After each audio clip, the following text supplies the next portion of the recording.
бытовым решением можем рекомендовать следующие камни. Это мраморам, которые, опять же, для статусности чаще всего используют во внутренних облицовках. Это мраморная ромарквина, испанский камень, черный с белыми небольшими прожилками, разной формы, достаточно активный рисунок.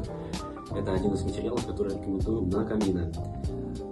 Следующий камень — это Порт Лаурен, марокканский камень, очень эксклюзивный и нечастый камень на просторах Российской Федерации, стран СНГ, но очень интересный по своей стилистике, по виду визуализации.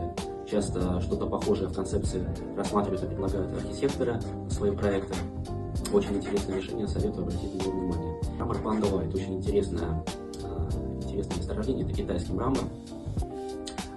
Рисунок Панда Уайт, название взят не случайно.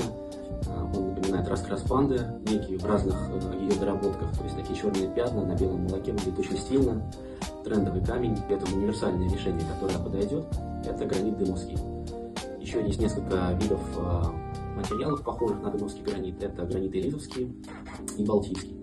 Это коричневый гранит с небольшими включениями, с лампасами. Также встречаются на больших заготовках швира, всевозможные такие полосы на блоках. Но в целом это смотрится очень природно, очень естественно. Вот. И самое, что важно, нужно подчеркнуть, это гранит. Это плотный материал, который будет плотнее, чем мрамор. Но на облицовку подойдет и то, и другое.